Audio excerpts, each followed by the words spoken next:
जी chapter 14 हमने start किया था। पूरे चैप्टर को आज अगर हम वाइंड अप करें, फाइनेंशियल रिस्क मैनेजमेंट, एक बिज़नेस को फाइनेंशियल रिस्क फेस करना पड़ते हैं तो उन्हें कैसे मैनेज करना है। और उसमें अभी तक हम पढ़ रहे थे फॉरेन एक्सचेंज रिस्क मैनेजमेंट के, फॉरेन एक्सचेंज की सूरत में जो रिस्क है वो कैसे मैनेज करना है। लेकिन रिस्क मैनेज करने से पहले हमें पता होना चाहिए फॉरेन एक्सचेंज क्या है। फॉरेन एक्सचेंज क्या है? फॉरेन करेंसी की बाइंग या सेलिंग। अगर हमने कोई फॉरेन करेंसी में पेमेंट करनी है तो हम फॉरेन करेंसी बाय करेंगे, सेल करेंगे। फॉरेन करेंसी में पेमेंट करनी तो फॉरेन करेंसी बाय करेंगे, सेल करेंगे, बाय करेंगे। बाय करेंगे कहाँ से? किसी एक्सचेंज से, किसी बैंक से। क्या ख्याल है? क्यों फॉरेन करेंसी बाय करके फॉरेन करेंसी में पेमेंट करेंगे ना, ऐसे तो नहीं हो जाएगी। बाय करने जब जाएंगे तो एक्सचेंज वाले हमें रेट देंगे दो, एक बाय रेट, एक सेल रेट। लेकिन ये बाय सेल किसका है? हमारा नहीं, एक्सचेंज की तरफ से।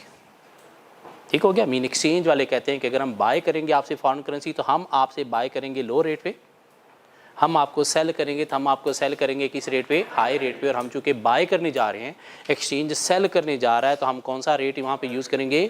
High rate. पेमेंट करनी है तो पे मोर हाई रेट। क्या ख्याल है? सेल करने जा रहे हैं हम फॉरेन करेंसी, क्यों? हमने फॉरेन करेंसी रिसीव ली है, रिसीट ली है सेल की सूरत में, एक्सपोर्ट की सूरत में। तो लेके हमने क्या करना है? फॉरेन करेंसी तो नहीं ना अपने पास रखनी, उसको अपने रुपये में कन्वर्ट करना है। कैसे? हम फॉरेन करेंसी सेल करेंगे। तो सेल करने जाएंगे तो एक्सचेंज वाले क्या करने जा रहे हैं? बाय। तो लो रेट से मल्टीप्लाई होगा। ठीक हो गया? लो रेट हाई रेट।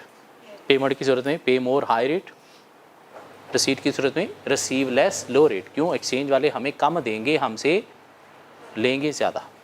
क्या कहला है? मीन फॉरेन करेंसी अगर हम बेचने जाएंगे तो हमें पैसे कम देंगे, अगर हम ख़रीदने जाएंगे तो हमसे पैसे ज़्यादा चार्ज करेंगे। ज़्यादा चार्ज करेंगे तो हाई रेट चार्ज करेंगे। हम जब बेचने गए हैं, हमें उन्होंने पैसे देने हैं फॉरेन करेंसी के अगेंस्ट, तो कम देंगे, मीन लो रेट अप्लाई करेंगे। ये बात हो गई थी। ठीक हो गया? या मसला आ गया दो रेट हैं। हाँ, अगर तो डायरेक्ट कोट है फिर तो सिंपल सी बात है कि हम बाय करते वक्त सेल वाला रेट उनका अप्लाई करेंगे, सेल करते वक्त उनका बाय वाला रेट अप्लाई करेंगे। अगर डायरेक्ट कोट है, डायरेक्ट कोट का मतलब क्या है? फॉरेन करेंसी बेस है, मीन 1 है, मीन हमारी करेंसी ज़्यादा है, मीन 180 रुपीज़ हैं, और फॉरेन करेंसी क्या है? 1 है, मीन डॉलर 1 है। इसे क्या नाम दिया जाता है? डायरेक्ट कोट का। और डायरेक्ट कोट में मल्टीप्लाई का केस होता है। मल्टीप्लाई का केस है तो पेमेंट की सूरत में फॉरेन करेंसी बाय करनी है तो पे मोर हम लार्जर रेट से मल्टीप्लाई करेंगे। रिसीट की सूरत में फॉरेन करेंसी लेके हमने सेल करनी है तो सेल करने की सूरत में रिसीव लेस छोटे रेट से मल्टीप्लाई करेंगे। लेकिन समटाइम इनडायरेक्ट कोट आ जाती है। इनडायरेक्ट कोट का मतलब क्या है कि होम करेंसी बेस है, हमारी करेंसी 1 है, फॉरेन करेंसी क्या है? नंबर में ज़्यादा है। होम करेंसी बेस है, हमारी करेंसी 1 है, फॉरेन करेंसी नंबर में ज़्यादा है। मीन अगर हम अमेरिका में बैठे हैं, हम कहाँ पे बैठे हैं? अमेरिका में बैठे हैं, और वहाँ से पाकिस्तान कोई चीज़ हमने एक्सपोर्ट की और वहाँ से हमने क्या किया? कोई रिसीव किए रुपये, या पाकिस्तान कोई चीज़ हमने क्या की? इंपोर्ट की और हमने पेमेंट करनी है रुपीज़ में। तो फिर अमेरिका में बैठे हुए डॉलर 1 रुपीज़ कितना? 180। तो एक क्या हुई? अमेरिका में बैठे हुए होम करेंसी या फॉरेन करेंसी? एक क्या हुई? होम करेंसी या फॉरेन करेंसी? अमेरिका में बैठे हुए होम करेंसी। और जब होम करेंसी 1 है तो उस सूरत में क्या है? Indirect coat. और जब इनडायरेक्ट कोट आ जाए तो फिर वहाँ पे क्या है? डिवीजन का केस। बात ठीक की थी ना मैंने? जब होम करेंसी 1 आ जाए तो फिर क्या है? डिवीजन का केस। और डिवीजन के केस में पे मोर, मीन पेमेंट में पे मोर, तो डिवाइड करेंगे लो रेट से, और रिसीव लेस की सूरत में डिवाइड करेंगे हाई रेट से। ठीक हो गया? इसमें मेरा नहीं ख्याल कोई कन्फ्यूजन अब रहनी चाहिए डायरेक्ट कोट इनडायरेक्ट कोट में कौन सा रेट हमें अप्लाई करना है अगर दो रेट दिए जाएँ तो।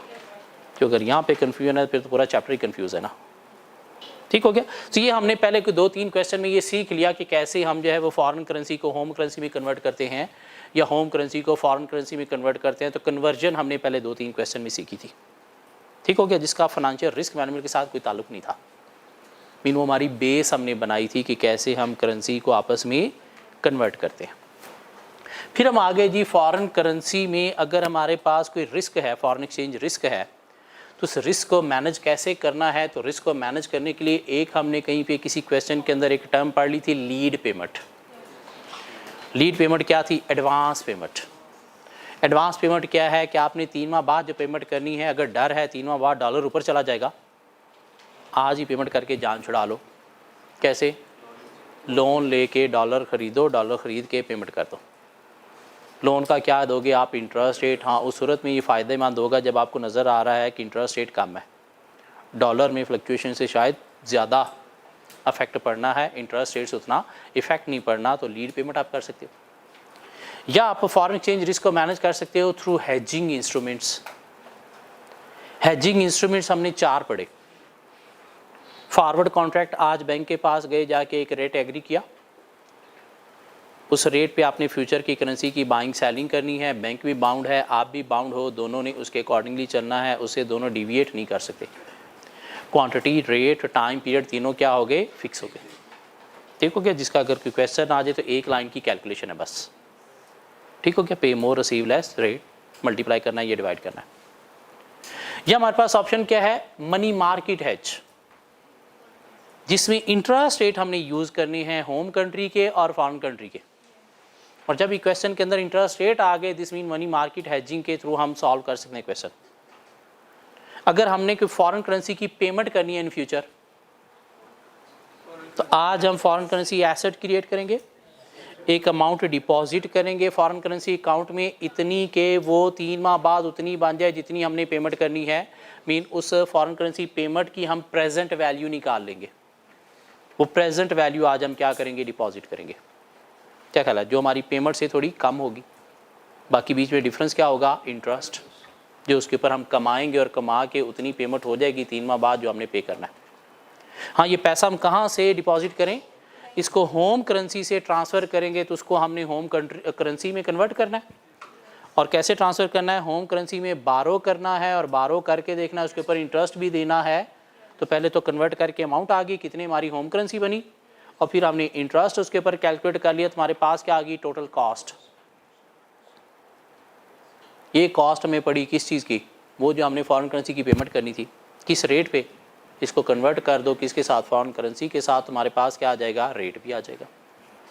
इसे हम अपना फॉरवर्ड का रेट भी कह सकते हैं। ठीक हो गया। नहीं, मनी मार्केट हेज में अगर हमने फॉरेन करेंसी रिसीट है इन फ्यूचर, तो आज फॉरेन करेंसी लाइबिलिटी क्रिएट करेंगे, मीन बारो करेंगे उतनी अमाउंट के 3 माह बाद उतनी बन जाए जितनी हमने रिसीव करनी है। मीन उस रिसीट की प्रेजेंट वैल्यू निकाल लेंगे जो हमने बारो करनी है, प्रेजेंट वैल्यू निकाल लेंगे उस रिसीट की जो हमने बारो करनी है। कैसे? 1 प्लस इंटरेस्ट रेट अप्लाई करते हुए। क्या ख्याल है? और क्या करेंगे? इसको होम करेंसी में कन्वर्ट करेंगे, mean transfer to home currency. और क्या करेंगे? होम करेंसी के अकाउंट में डिपॉजिट करके उसके ऊपर क्या करेंगे? इंटरेस्ट अर्न करेंगे।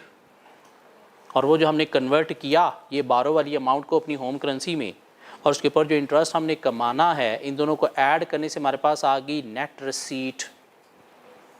मीन वो जो हमने रिसीव करना है फॉरेन करेंसी में, वो हमारी होम करेंसी में कितना बना इंटरेस्ट अर्न करके, उसको उस फॉरेन करेंसी के साथ हम कन्वर्ट करेंगे, तो हमारे पास रेट भी आ जाएगा कि हमें ये किस रेट पे रिसीविंग होगी। इसे हम अपना फॉरवर्ड का रेट भी कह सकते हैं। बैंक फॉरवर्ड का रेट हमें कैसे कैलकुलेट करके देते हैं? Through interest rate parity. Through interest rate parity, जिसमें वो क्या करते हैं? एक्सपेक्टेड इंटरेस्ट रेट को यूज़ करते हमें फॉरवर्ड का रेट देते हैं। इसका एक फार्मूला था, currency A divide by currency B into 1 plus interest rate of country A divided by 1 plus interest rate of country B, जहाँ से हम फॉरवर्ड का रेट निकाल लेते हैं यूजिंग स्पॉट रेट। हो गया यहाँ तक बातें। हेजिंग तीसरा इंस्ट्रूमेंट है हमारे पास, फ्यूचर करेंसी फ्यूचर भी इसे कहा जा सकता है। क्यों? फॉरेन एक्सचेंज करेंसी में हम जो है वो फ्यूचर्स में डील करने जा रहे हैं, जिसमें हम क्या करेंगे? एक फ्यूचर की मार्केट में एंटर होंगे फॉरेन एक्सचेंज रिस्क को मैनेज करने के लिए। कैसे? वहाँ पे हवा में हम कोई चीज़ बाय करेंगे, हवा में बाद में सेल करेंगे और उस पर गेन या लॉस कमाएंगे। क्या ख्याल है? लेकिन वो बाइंग सेलिंग सिंगल नहीं होती, in the form of lots contracts होती है, जो हमें मार्केट बताएगी क्या लॉट क्या कॉन्ट्रैक्ट्स हैं। उस मार्केट के अपने सेपरेट रेट होते हैं जो स्पॉट या फॉरवर्ड से डिफरेंट होते हैं। हाँ, वो अगर हमने फॉरेन करेंसी में पेमेंट करनी है करेंसी फ्यूचर के थ्रू, तो हम पहले अपनी एक टाइमलाइन बनाते हैं, देखते हैं हेज डेट क्या है जहाँ पे हम उस मार्केट में एंटर हो रहे हैं, और ट्रांजैक्शन डेट क्या है, mean buy now sell later है तो यहाँ पे बाय करेंगे, यहाँ पे सेल करेंगे। फॉरेन करेंसी रिसीट है तो sell now buy later mean hedge date पे सेल करेंगे और ट्रांजैक्शन डेट पे बाय करेंगे। रेट कौन सा अप्लाई करेंगे, फ्यूचर मार्केट का रेट। हेज डेट पे जो रेट है वो हम बाय पे अप्लाई करेंगे, और ट्रांजैक्शन डेट वाला सेल पे अगर बाय नाउ सेल लेटर है तो, और अगर सेल नाउ बाय लेटर है तो इस डेट पे हेज डेट पे जो रेट है फ्यूचर मार्केट का वो अप्लाई करके सेल करेंगे, और ट्रांजैक्शन डेट वाला रेट अप्लाई करके बाय करेंगे। क्या ख्याल है? तो टाइमलाइन डिफाइन की, हेज स्ट्रैटेजी डिफाइन की, चॉइस ऑफ कॉन्ट्रैक्ट मीन हमें डिफरेंट कॉन्ट्रैक्ट्स दिए जाएंगे तो हमने देखना है हमारी ट्रांजैक्शन डेट के इमीडिएटली आफ्टर वाला कौन सा है वो, या उसी मंथ वाला कौन सा है वो। क्या ख्याल है? नंबर ऑफ कॉन्ट्रैक्ट्स निकालेंगे इन होल नंबर्स। उसके बाद गेन और लॉस ऑन फ्यूचर निकालेंगे। बाय है तो पहले बाय, हेज डेट पे क्या रेट था, number of contract, size of contract into rate. Sell करेंगे number of contract, size of contract into rate, कौन सा, ट्रांजैक्शन डेट पे फ्यूचर मार्केट का। अगर कोई रेट फ्यूचर का नहीं गिवन तो हम थ्रू बेसिस निकाल सकते हैं, थ्रू बेसिस निकाल सकते हैं। क्या ख्याल है? उसके बाद अगर तो हेज एफिशिएंसी निकालनी है तो नेक्स्ट स्टेप हम करेंगे क्या, गेन लॉस ऑन स्पॉट। अगर हेज एफिशिएंसी नहीं निकालनी तो ये स्टेप करने का फ़ायदा नहीं है। डायरेक्ट भी हम नेट कॉस्ट कंप्यूट कर सकते हैं, एक्चुअल बाइंग आपने कितने की फ्यूचर के अलावा स्पॉट पे एक्चुअल बाइंग ट्रांजैक्शन डेट पे आपने कितने की करेंसी इनटू रेट, कौन सा, स्पॉट वाला, फ्यूचर वाला नहीं। गेन लॉस ऑन फ्यूचर आपको कितना हुआ फ्यूचर मार्केट में। अगर आपने कोई मार्जिन मीन सिक्योरिटी डिपॉजिट रखवाया है तो उसका इंटरेस्ट कितना है, तो आपके पास क्या आ गई, नेट कॉस्ट। रेट निकालना है तो जितनी आपने पेमेंट करनी थी उसके साथ आप कंपेयर करो तो आपको रेट भी पड़ जाएगा कि इफेक्टिवली आपको ट्रांजैक्शन किस रेट पे पड़ी। क्या ख्याल है? फ्यूचर्स नहीं, चौथी हमारे पास एक हैजिंग ऑप्शन भी है, करेंसी ऑप्शन, ऑप्शन या करेंसी ऑप्शन, जिसमें हम क्या करते हैं, आइदर कॉल ऑप्शन पे जाते हैं या फिर पुट ऑप्शन पे जाते हैं। एक सेपरेट मार्केट है जिसके अंदर हम कॉल या पुट ऑप्शन पे जाएंगे और ट्रांजैक्शन किल करना ज़रूरी नहीं है, जिसके अंदर सिर्फ और सिर्फ हम गेन ही में इंटरेस्ट होंगे। लॉस की सूरत में हम क्या कहेंगे, मैं नहीं, मीन मैं इंटरेस्टेड नहीं हूँ, क्यों, मेरे पास चॉइस है कि मैं ऑप्शन को एक्सरसाइज करूँ या ना करूँ। क्या ख्याल है? क्वेश्चन आ जाए तो क्या करना है, हमने सबसे पहले अपनी हेज स्ट्रैटेजी डिफाइन करनी है, कॉल ऑप्शन है या पुट ऑप्शन है। पेमेंट है मीन फॉरेन करेंसी बाय करनी है तो क्या करनी है, कॉल करनी है। एक्सपोर्ट है, सेल है, रसीट है फॉरेन करेंसी में, तो फॉरेन करेंसी लेके सेल करनी है, और सेल करते वक्त आपने क्या करना है, मार्केट के अंदर पुट करनी है, तो पुट ऑप्शन है। ठीक हो गया। उसके बाद हमने क्या करना है जी, चॉइस ऑफ कॉन्ट्रैक्ट, उसी मंथ वाला या लेटेस्ट आफ्टर ट्रांजैक्शन डेट वाला। Number of contract, selection of exercise price. अगर तो एक ही दी गई तो ज़िंदगी आसान है, लेकिन अगर एक से ज़्यादा दी गई हैं तो फिर हमें क्या करना है, देखना है। कॉल ऑप्शन है तो क्या करना है, strike price plus premium, net amounts निकालनी है हर स्ट्राइक प्राइस के अगेंस्ट, और जो लोअर नेट अमाउंट होगी उसके अगेंस्ट वाली स्ट्राइक प्राइस आपने सिलेक्ट करनी है। और अगर पुट ऑप्शन है तो strike price minus premium, net amounts निकालनी है, और जो हायर नेट अमाउंट है उसके अगेंस्ट वाली आपने स्ट्राइक प्राइस चूज करनी है। क्यों, कॉल ऑप्शन में पेमेंट करनी है तो पेमेंट करते वक्त आप लो से लो को फोकस करोगे। पुट ऑप्शन में रिसीट है तो रिसीट में आप क्या करोगे, हायर से हायर ऑप्शन को सिलेक्ट करोगे। ये क्या बन गया, hedge setup, mean choice of contract कौन सा है, नंबर ऑफ कॉन्ट्रैक्ट कौन सा है, सिलेक्शन ऑफ एक्सरसाइज प्राइस कौन सी है, और आपकी हेज स्ट्रैटेजी क्या है। उसके बाद हमने क्या निकालना है, गेन ऑन ऑप्शन, लॉस नहीं कभी भी, gain option on option if any, अगर है तो उसकी कैलकुलेशन करनी है। वो कैसे होगी? कॉल ऑप्शन है तो market price minus exercise price हमारे पास क्या आएगा? गेन। उसको फिर हम मल्टीप्लाई करेंगे नंबर ऑफ कॉन्ट्रैक्ट साइज के साथ, हमारे पास टोटल गेन फ्रॉम ऑप्शन आ जाएगा। क्या कह रहा? और अगर पुट ऑप्शन है तो strike price minus market price हमारे पास आएगा गेन। ठीक हो गया? उसको फिर नंबर ऑफ कॉन्ट्रैक्ट साइज से मल्टीप्लाई करेंगे तो टोटल गेन फ्रॉम ऑप्शन आ जाएगा। उसके बाद हमने जाना है कंप्यूटेशन ऑफ पेमेंट की सूरत में नेट कॉस्ट, रसीट की सूरत में नेट प्रोसीड और इफेक्टिव रेट निकालना है। तो एक्चुअल हमने ऑप्शन मार्केट के अलावा जो एक्चुअल में हमने पेमेंट की सूरत में स्पॉट पे फॉरेन करेंसी ट्रांजैक्शन डेट पे बाय की होगी, वो हमारी एक्चुअल पेमेंट होगी। उसके साथ हम जो है वो गेन अगर है ऑप्शन में तो वो एडजस्ट करेंगे, साथ प्रीमियम जो है वो भी पर कॉन्ट्रैक्ट होता है वो एडजस्ट करेंगे। तुम्हारे पास क्या आ जाएगी? Net cost. इसको कंपेयर करेंगे वो जो फॉरेन करेंसी में पेमेंट करनी थी उसके साथ हमारे पास इफेक्टिव रेट भी आ जाएगा। क्या ख्याल है? रसीट की सूरत में एक्चुअल जो सेल हमने किया ट्रांजैक्शन रेट पे स्पॉट रेट पे वो लेंगे, गेन अगर कोई है ऑप्शन के थ्रू तो वो लेंगे, प्रीमियम उसमें से माइनस करेंगे तो हमारे पास क्या आ जाएगी? Net proceed. क्या ख्याल है?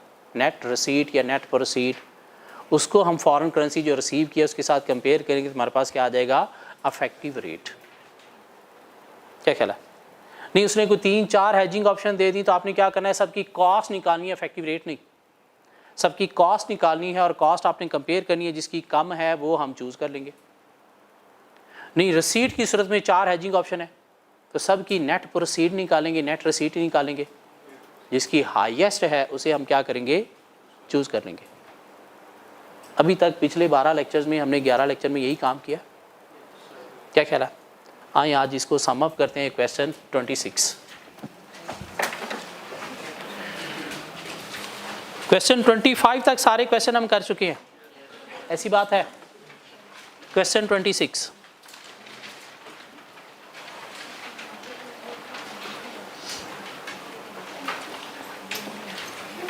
Assume that today's date is 1st July 2022. आज डेट क्या है? 1st जुलाई 2022 एज्यूम कर लो, मान लो कि आज 1st जुलाई 2022 है। Star automobile limited STL has imported CNG kits from Japan and has to pay an amount of Japanese yen 175 million in 3 months time. तो क्या है? Foreign currency payment of Japanese yen 175 million in 3 months time. आज अगर 1st जुलाई है तो कब payment करनी है आपने? जुलाई, अगस्त, सितंबर मीन 30 सितंबर को। ठीक हो गया? STL intends to hedge the contract against adverse movement in foreign exchange rate and its foreign exchange exposures. The following data are available. Exchange rate quoted on 1st July 2022. आज exchange rate, spot rate, rupees to Japanese yen 1, direct quote, indirect quote. Direct quote या indirect coat? Direct quote. क्यों? Foreign currency 1 है, multiply का case है, payment है पे मोर। छोटे वाले रेट को अभी से ही काट दें, जिंदगी आसान हो जाएगी। उसकी तरफ आपने जाना है? नहीं जाना। क्या ख्याल है? बड़ा वाला रेट लेंगे, मींस एक्सचेंज का सेल हमारा बाय। क्या ख्याल है? कौन सा 1.9339, उसे पहले वाला काट दें, जिंदगी आसान, वरना ये बाद में सॉल्व करते वक्त हमें कंफ्यूज करेगा। उसके बाद 1 मंथ फॉरवर्ड या 3 month forward? 3 month forward 1 month को भी काट दें, और 3 मंथ्स में भी कौन सा रेट? पे मोर, बड़ा वाला रेट। क्या ख्याल है? तो यहाँ से फॉरवर्ड की कैलकुलेशन हो जाएगी, एक हैजिंग होगी। ये देने का मतलब क्या है? फॉरवर्ड के थ्रू आपने हैजिंग की कैलकुलेशन करनी। नेक्स्ट पेज पे गए। Interest rate available to STL। Japan का बोरिंग इन्वेस्टिंग मीन डिपॉजिट और पाकिस्तान का बोरिंग और इन्वेस्टिंग मीन डिपॉजिट पेमेंट है या रिसीट है? तो आज आप फॉरेन करेंसी एसेट क्रिएट करोगे, फॉरेन करेंसी में डिपॉजिट करोगे, तो कौन सा इंटरेस्ट रेट? बोरिंग या लैंडिंग वाला?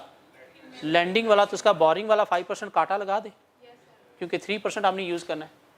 और पाकिस्तान में क्या करना है आपने, बारो करना है, तो पाकिस्तान का इन्वेस्ट वाला 5% काट दें, क्या कह रहा है। तो मनी मार्केट हेज के थ्रू भी आपकी कॉस्ट निकल आएगी, दो हेजिंग होगी, फॉरवर्ड भी और मनी मार्केट हेज भी, क्या कह रहा है। STL currency future, futures have a contract size of Japanese yen 100,000, number of contracts निकालने के लिए क्या कह रहा है, 1750 कॉन्ट्रैक्ट्स निकलाएंगे शायद, क्या कह रहा है। And the margin required is ₹1000 पर contract. What is this, what is this, security deposit. Security deposit जो आज हम उधार लेके अपनी करेंसी में उधार लेके डिपॉजिट करवाएंगे, अपनी करेंसी का इंटरेस्ट रेट दिया गया था कितना 8%। इसकी कैलकुलेशन कहाँ पे आएगी, नेट कॉस्ट निकालते वक्त बस सिर्फ इंटरेस्ट की अमाउंट हम वहाँ पे क्या करेंगे, ऐड करेंगे। कॉन्ट्रैक्ट प्राइस रुपीज पर जापानीज येन एज फॉलोज। 3 तरह के फ्यूचर कॉन्ट्रैक्ट हैं, जुलाई 2022 वाला जिसकी प्राइस ये है, सितंबर वाला ये, जनवरी वाला ये। आपने कौन सा सिलेक्ट करना है, सितंबर वाला। जुलाई और जनवरी वाले को काटा लगा दें, जुलाई और जनवरी वाले को काटा लगा दें, क्यों, हमारा काम ही नहीं इनके साथ भी। The contract can mature at the end of above months only. Currency options, options have a contract size of Japanese yen 250,000, number of contracts निकालने के लिए। The premium paisa per rupee payable on various option and the corresponding strike price are shown below. Strike price आपके पास 3 है, 1.90, 1.91, 1.92। This mean आपको select करना पड़ेगी। आप कॉल ऑप्शन पे जाओगे, पुट ऑप्शन पे जाओगे, पुट वाले दोनों कॉलम काटा लगाएं। पहले कौन सा कॉन्ट्रैक्ट लोगे, जुलाई वाला, सितंबर वाला। जुलाई वाले को काटा लगा दें तो आपके पास प्रीमियम आ गए, लेकिन ये प्रीमियम दिए गए हैं पैसा में, आपको इन्हें रुपये में कन्वर्ट करना पड़ेगा। रुपये में कन्वर्ट करने के लिए डिवाइडेड बाय 100 करना पड़ेगा, क्या ख्याल है, डिवाइड बाय 100 करना पड़ेगा। मीन ये 0.0355 बन जाएगा, 0.0232 बन जाएगा और 0.0115 बन जाएगा, क्या ख्याल है। क्यों, हमने सिलेक्शन ऑफ प्राइस में क्या करना है, कॉल ऑप्शन है, ऐड करना पड़ेगा एक्सरसाइज प्राइस प्लस प्रीमियम, और नेट अमाउंट में से हम देखेंगे जो लोअर है उसके अगेंस्ट वाली स्ट्राइक प्राइस चूज करेंगे। Options are exercisable at the end of relevant month only. Illustrate 4 methods by which STL might hedge its currency exposure. 4 ही मेथड हैं। And recommend which method should be selected, और उसके बाद आपने recommend भी करना है कौन सा मेथड सिलेक्ट किया जाए। गुड लक एवरीबॉडी, आज आपका टेस्ट है। टेस्ट में फ्यूचर और ऑप्शन का टेस्ट नहीं ना हुआ था, ट्राई करें please. hedging through forward, hedging through money market, hedging through future, hedging through option.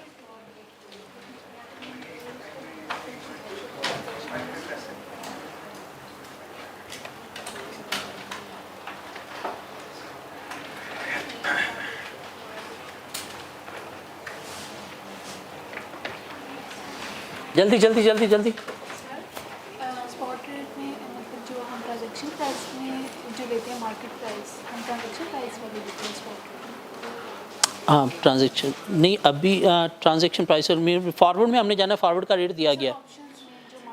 Options में हमने देखना है कि हमने ऑप्शंस में ऑप्शंस वाले रेट ही यूज़ करने हैं।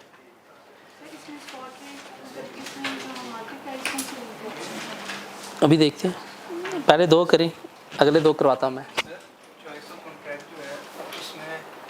ट्रांजैक्शन डेट वाला भी गिवन हो और उससे ज़्यादा इमीडिएट भी गिवन हो। हम ट्रांजैक्शन डेट वाला क्योंकि उसी मंथ वाला लेंगे, क्योंकि सितंबर का मतलब क्या है, 30 सितंबर तक वाला।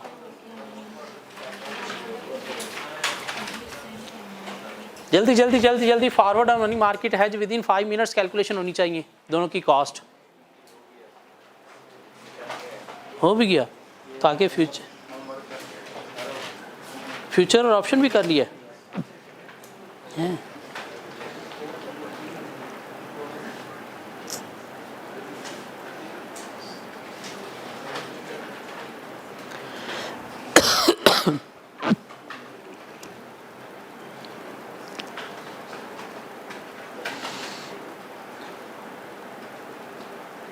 गेन कैसे आ गया?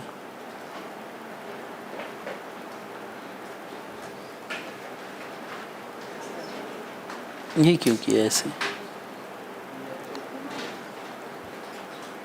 ये वही अमाउंट आ गई? ये कैलकुलेट करके देखो, सेम यही अमाउंट बनती है।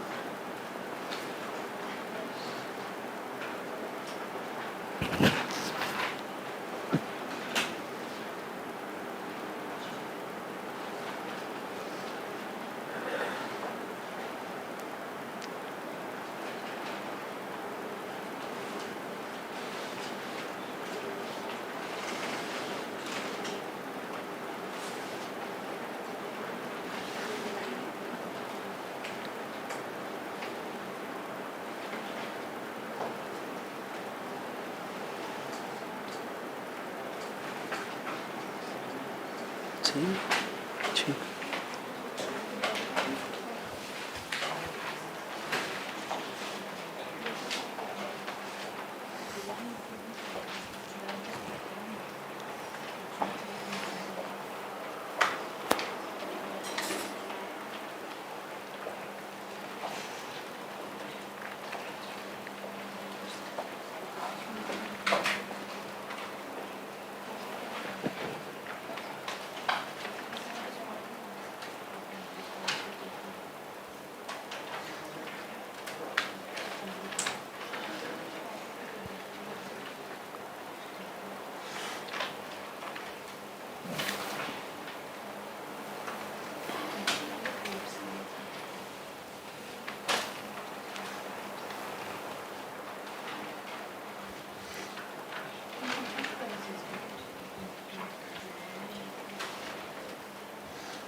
जी आए मिल के करते हैं। फॉरवर्ड का मुझे रेट बताइएगा कौन सा अप्लाई करेंगे। 9493 कितना कॉस्ट आई?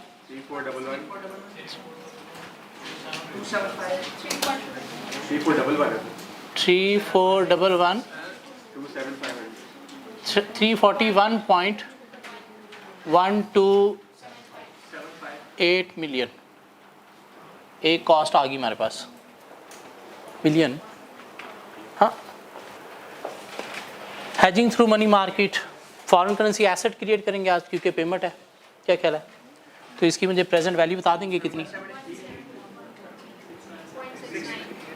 0.69 मिलियन जापानीज येन। इसको अगर हम रुपीज़ में कन्वर्ट करें 173.69 इंटू 9339 कितना बना? 335.91 मिलियन रुपीज़। अब हम बारो करेंगे तो इसका हमने इंटरेस्ट के साथ नेट कॉस्ट निकालनी है, क्या ख्याल है? सो क्या करेंगे जी, ये 335.91 है, इसको मल्टीप्लाई कर देंगे 1 प्लस इंटरेस्ट रेट क्या था होम कंट्री का 0.08 इंटू 3/12 किया, तुम्हारे पास नेट कॉस्ट आ गई कितनी? 342.63 मिलियन। दो कॉस्ट आ गई, इनमें से कौन सी अच्छी ऑप्शन है? फॉरवर्ड अच्छी ऑप्शन है, ठीक हो गया। अब आगे जी हम फ्यूचर्स के through hedge date transaction date define होगी। Hedge strategy buy now sell later है। चॉइस ऑफ कॉन्ट्रैक्ट 30 सितंबर है। नंबर ऑफ कॉन्ट्रैक्ट 1750 लॉट्स हैं। अब आगे gain loss on future mean हमें पहले क्या करना है, बाय करना है क्या 1750 कॉन्ट्रैक्ट ऑफ 100,000 ईच, जिसका रेट हमें दिया गया है 1 सितंबर फ्यूचर का 1.94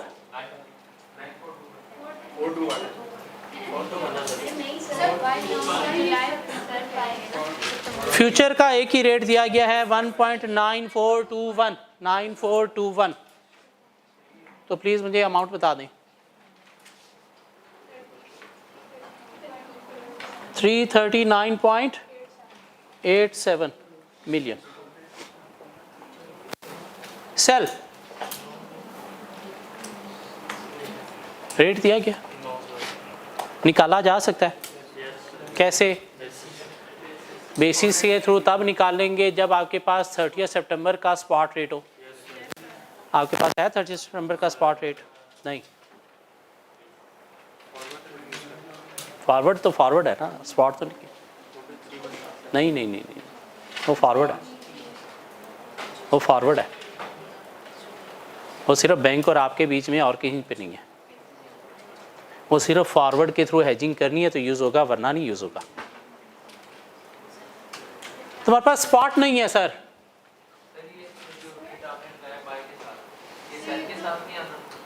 सर हेज डेट पे ये रेट है।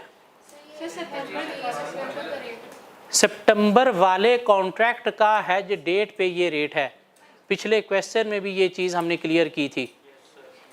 ऊपर उसने हेडिंग दी थी कि इस डेट पे सितंबर वाले कॉन्ट्रैक्ट का ये रेट है। मीन आज आप फ्यूचर मार्केट में गए, आज आप क्या करने गए हो? बाय करने। तो उन्होंने रेट आज आपको बाय का देना है, तो ये रेट उसने किसका दिया? आपको बाय का दिया। कब? आज आप फ्यूचर मार्केट में गए, फ्यूचर में एंटर हुए, तो रेट मिलेगा ना कोई। उसने कहा अगर जुलाई वाले कॉन्ट्रैक्ट में आप जाते हो तो ये रेट है, सितंबर वाला फ्यूचर लेना है तो ये रेट है, जनवरी वाला फ्यूचर लेना है तो ये रेट है। आपने कौन सा फ्यूचर लेना है? तो सितंबर वाले का रेट। कब? आज। आज रेट क्या है? ये। बाय आपने आज ही करना है। क्या कहला? बाय आपने आज ही करना है। लेकिन ट्रांजैक्शन डेट पे 30 सितंबर को फ्यूचर का क्या रेट है वो क्वेश्चन में गिवन नहीं है।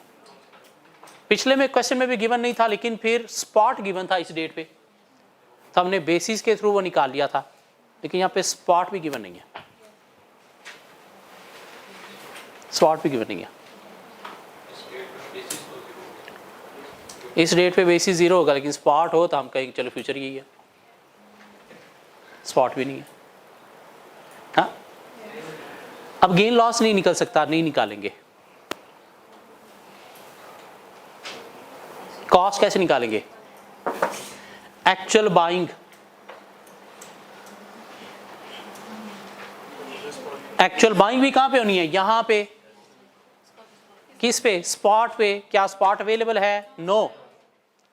और जब स्पॉट अवेलेबल ना हो तो हम एक्चुअल बाइंग जो है वो फ्यूचर वाले रेट पे ही कर लेंगे। इस क्वेश्चन में जब स्पॉट नहीं है, due to absent of spot, actual buying will be on futures rate. कैसे? एक्चुअल जो बाइंग करनी है वो तो हमने करनी है किस चीज़ में? अपनी वो जो पेमेंट करनी है उसमें। वो कितना है? 175 मिलियन। तो रेट कौन सा अप्लाई कर देंगे? यही 1.9421।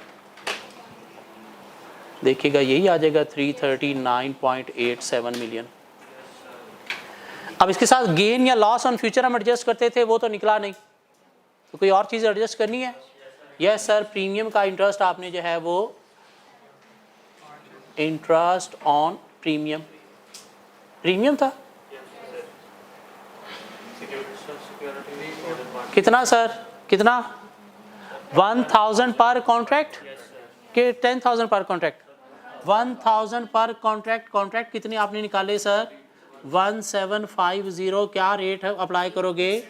0.08। कितने मंथ्स के लिए? 3/12 के लिए। तो ये जरा बताइएगा। 0.035 मिलियन। 0.035 मिलियन क्या कह रहा है? ये 0.0035 मिलियन। 0.035 मिलियन। तो आपके पास कॉस्ट आ गई। नेट कॉस्ट कितनी? 339.805 के 905 मिलियन। तीन कॉस्ट आ गई आपके पास सर, फॉरवर्ड की, मनी मार्केट हेज की और फ्यूचर की। सबसे लोएस्ट किसकी है? फ्यूचर्स। इसके साथ बेशक यहाँ पे एक नोट दे देना है, यहाँ पे एक नोट दे देना है,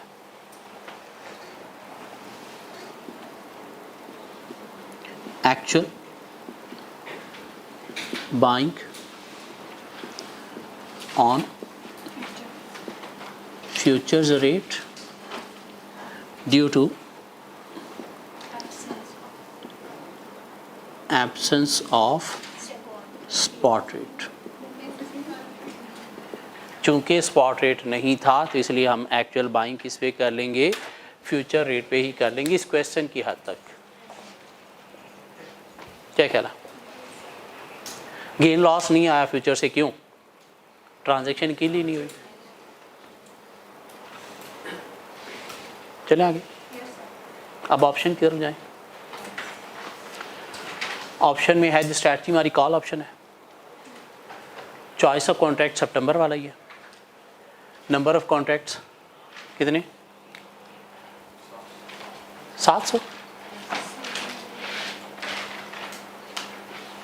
सिलेक्शन ऑफ प्राइस में हम जा रहे हैं। 3 एक्सरसाइज प्राइस दी गई हैं, 3 प्रीमियम दिए गए हैं। कॉल ऑप्शन है तो हम क्या करेंगे? दोनों आउटफ्लो हैं तो क्या करेंगे? ऐड करेंगे। पहली क्या आ जाएगी रुपीज़ में? 0.0355, दूसरी 0.0, तीसरी 0.0। नेट अमाउंट्स हमारे पास आएंगी 1.9355, 1.9332, 1.9315। लोएस्ट या हाईएस्ट? लोएस्ट ये है तो इसके अगेंस्ट 1.92 एक्सरसाइज प्राइस हमने सिलेक्ट कर ली। किसी को ये ना पता चला हो सर एक्सरसाइज प्राइस तो आपने हाईएस्ट चूज़ की है। नहीं, हमने एक्सरसाइज प्राइस नहीं, नेट अमाउंट्स के अकॉर्डिंगली देखना है। नेट अमाउंट्स जो लोएस्ट है उसके अगेंस्ट जो एक्सरसाइज प्राइस है वो सिलेक्ट होगी। क्या ख्याल है? उसके बाद क्या करते थे? Gain on future if any. कैसे निकलता है in call option? Market price minus strike price. Do you have market price in your question? No. तो क्या गेन निकाल सकते हो? नो। उसके बाद नेट कॉस्ट, कंपटीशन में नेट कॉस्ट। क्या कहला?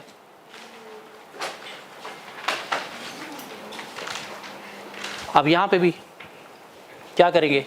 हमारे पास जब एक्चुअल प्राइस ही नहीं है मार्केट की, हमारे पास स्पॉट रेट ही नहीं है, तो हम क्या करेंगे? ऑप्शन वाली प्राइस पे ही क्या कर लेंगे? एक्चुअल पेमेंट करेंगे।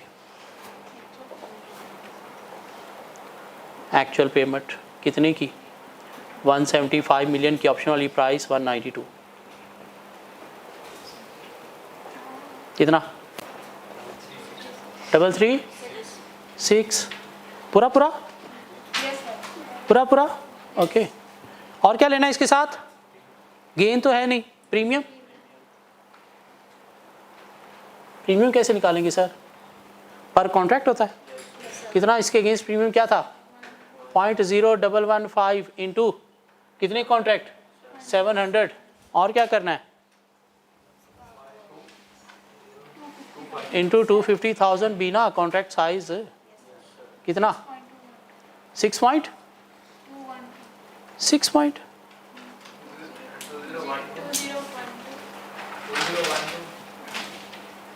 2012 500।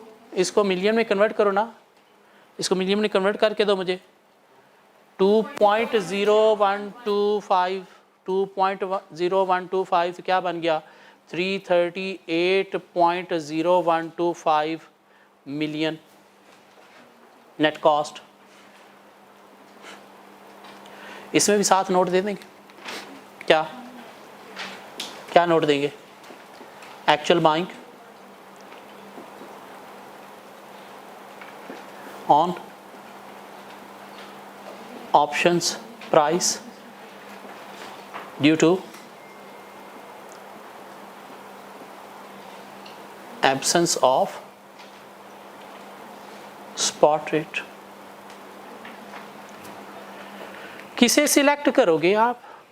उन तीनों में से तो आपने फ्यूचर को सिलेक्ट किया था, अब यहाँ पे किसको सिलेक्ट करोगे? ऑप्शन को सिलेक्ट करोगे। सो पार्ट 2 जो है आपका options will be selected.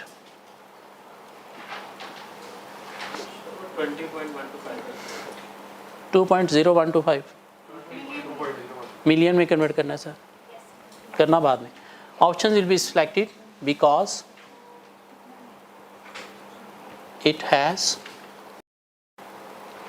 lowest net cost.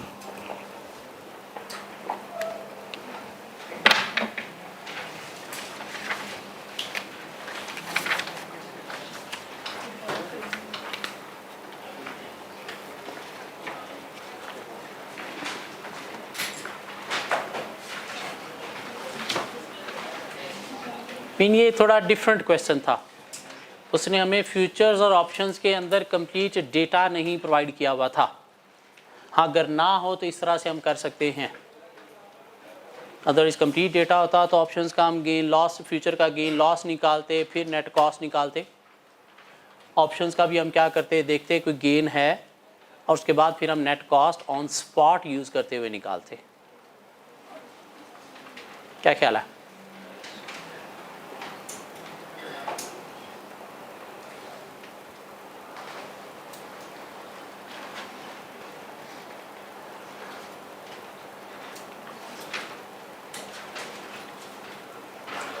चलें आगे।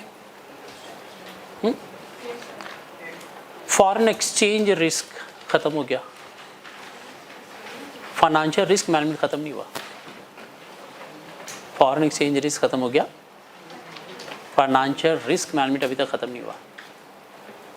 सो एक बिजनेस को फॉरेन एक्सचेंज रिस्क फेस करना पड़ता है, एक बिजनेस को फॉरेन एक्सचेंज रिस्क फेस करना पड़ता है due to foreign exchange risk,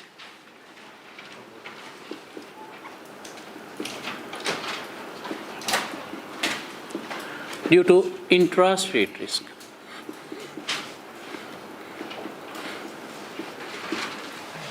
Due to foreign exchange risk, due to interest rate risk. What is interest rate risk? हमने 3 माह बाद एक प्रोजेक्ट स्टार्ट करना है। प्रोजेक्ट स्टार्ट करने के लिए हमें लोन लेना है। कब लेना है? 3 माह बाद। आज इंटरेस्ट रेट कम चल रहा है, ख़तरा है, डर है, रिस्क है कि 3 माह बाद कहीं इंटरेस्ट रेट ज़्यादा ना हो जाए। ज़्यादा हो गया तो हमारा नुकसान हो सकता है। क्या ख्याल है? ये जो इंटरेस्ट रेट के ज़्यादा होने का रिस्क है, इसे हमने कैसे मैनेज करना है? कैसे मैनेज करना है? आज हम बैंक के पास जाएंगे, यार मुझे 3 माह बाद तुझसे लोन चाहिए, हमारा काम ही यही है, करते ही हम ये, लेकिन देख इंटरेस्ट रेट आज ये है, मुझे डर है 3 माह बाद ये ना हो जाए, तो मेरे साथ आज रेट मुक ले। बैंक का कोई मसला नहीं, आ जाओ बैठते हैं। बैंक हमारे साथ एक रेट फिक्स करेगा, लोन हमने 3 माह बाद लेना है, जिसका रेट आज फिक्स हो गया तो 3 माह बाद आप और बैंक दोनों बाउंड हो गए उसी रेट पे लोन लेने के लिए, वो लोन देने के लिए। क्या कह रहा है? ये क्या हो गया? Forward rate agreement. क्या हो गया? Forward rate agreement. मीन वही फॉरवर्ड कॉन्ट्रैक्ट, फॉरवर्ड एग्रीमेंट का यहाँ पे क्या नाम हो गया? फॉरवर्ड रेट एग्रीमेंट, जिसे FRA का नाम दिया जाता है।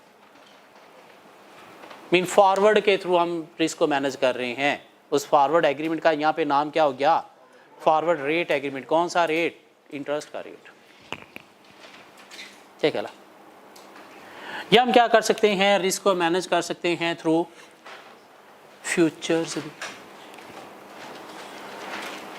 Interest rate futures. कैसे मैनेज करेंगे?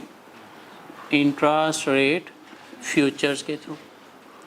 या मैनेज कर सकते हैं ऑप्शन के through, mean interest rate options के थ्रू, या मैनेज कर सकते हैं इंटरेस्ट रेट स्वैप के थ्रू भी।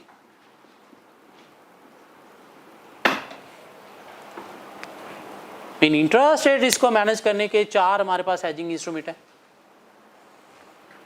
Forward rate agreement, interest rate future, interest rate option और interest rate swap. Mean forward, future, option, swap. ये हमारे सिलेबस में ही नहीं है। बाकी 3 हम ऑलरेडी पढ़ चुके हैं, तो वही सब कुछ है। बैंक के साथ एग्री कर लिया, उसी रेट पे कैलकुलेशन हो जाएंगी। ये फ्यूचर मार्केट में जाके हवा में मैंने आज इतना जो है वो करेंसी का लोन लिया, आज इतना लोन दिया, क्या ख्याल है? आज मैंने इतने लोन की कॉल ऑप्शन दी, आज मैंने इतने लोन की पुट ऑप्शन दी, गेन या लॉस, क्या ख्याल है? इसमें दोनों काम करना पड़ेंगे, इसमें एक ही। ये बात समझ आती है? फॉरवर्ड बैंक के साथ जो एग्री हो गया रेट, फ्यूचर, फ्यूचर मार्केट में जाके बाय सेल दोनों, ऑप्शन, ऑप्शन मार्केट में जाके कॉल या फिर पुट ऑप्शन, स्वैप हमारे सिलेबस में नहीं है। मनी मार्केट हेज वो तो यूजिंग इंटरेस्ट रेट था ना, तो वो करेंसी में तो है, इधर नहीं है, कि उधर तो इंटरेस्ट रेट रिस्क को हम मैनेज करने जा रहे हैं। यूजिंग इंटरेस्ट रेट नहीं, वही तो हम कर रहे हैं। क्या ख्याल है? ये बात समझ आती? कुछ बातें और खोलें। आज हमने बैंक के साथ एग्री किया एक रेट, बैंक ने कहा जी रेट क्या है आपको, मैं जो है वो दूंगा रेट सपोज कितना 6%। फॉरवर्ड के थ्रू एग्री हो गया 6%। क्या ख्याल है? जब आप लोन लेने गए उस वक्त सपोज मार्केट में रेट चल रहा है 8.5%, कितना? 8.5%। बैंक ने आपके साथ क्या एग्री किया? 6%। आप जो लोन लोगे वो आप लोगे 8.5% पे ही। बीच में जो डिफरेंस है वो कितना है? 2.5%। ये बैंक आपको क्या करेगा? कंपनसेट करेगा। मीन इतना बैंक पे करेगा। आपको इफेक्टिवली क्या रेट पड़ेगा? 6%। नहीं, लोन लोगे आप 8.5% पे, कैलकुलेशन आपकी होगी 8.5% पे, लेकिन टोटल जो कॉस्ट आ गई इंटरेस्ट की, उसमें से आप क्या करोगे? बैंक की तरफ से इतना आपको कंपनसेट होगा, वो माइनस करके आपके पास इंटरेस्ट की अमाउंट आ जाएगी। बात समझ आती? थोड़ी बातें और करते हैं। आज आप बैंक के पास गए कि भाई मुझे 3 माह बाद तुझसे लोन चाहिए। कितने माह के लिए? 6 माह के लिए।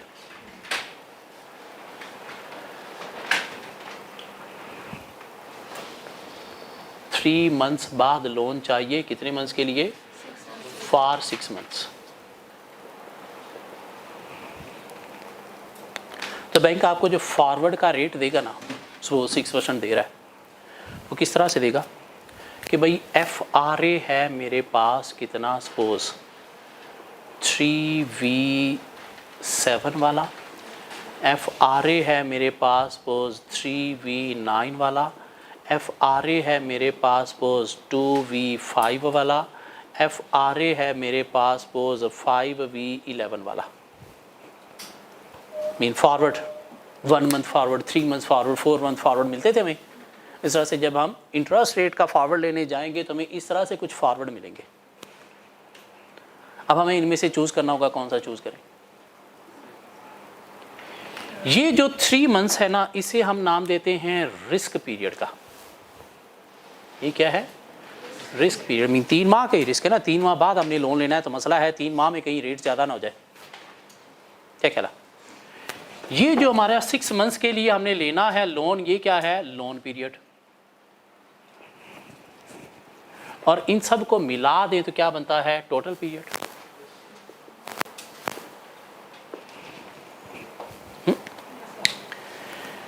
3V7 का मतलब क्या है?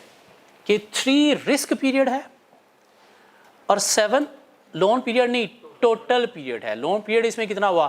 4 माह। हमने लेना है 3 माह बाद 6 माह के लिए लोन, तो कौन सा फॉरवर्ड चूज करोगे? 3V9। क्यों? टोटल पीरियड कितना होगा? 3 + 6 9 और रिस्क पीरियड कितना है? 3। इसका मतलब क्या है? 2 माह का रिस्क पीरियड है और 3 माह वाला लोन है। इसका मतलब क्या है? 5 माह का रिस्क पीरियड है और 6 माह के लिए लोन लेने जा रहे हैं। क्या कहला? मीन फॉरवर्ड बैंक से जब हम लेने जाएंगे तो इस तरह से फॉरवर्ड में मिलेंगे, तो हमें चूज करना होगा कौन सा फॉरवर्ड जिसके रेट होंगे। सपोज इसका रेट है कितना? 5.5%, इसका रेट है 6%, इसका रेट है 6.9%, इसका रेट है सपोज 7.1%। तब कैलकुलेशन में आपने कौन सा रेट यूज़ करना है?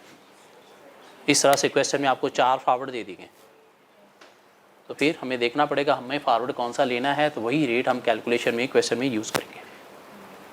क्या ख्याल है? पहला रिस्क पीरियड और दूसरा total period, mean risk plus lone period. तो हमें चाहिए 3 माह बाद, मीन रिस्क पीरियड हमारा 3 है, कितने माह के लिए? 6 माह के लिए loan. This mean total period कितना बन गया? 3 + 6 9। तो हम कौन सा फॉरवर्ड लेंगे? 3V9 वाला। ये बात समझ आती है? सो इंटरेस्ट रेट रिस्क कैसे मैनेज होगा? फॉरवर्ड के थ्रू, फ्यूचर के थ्रू, ऑप्शन के थ्रू। स्वैप हमारे सिलेबस में नहीं है।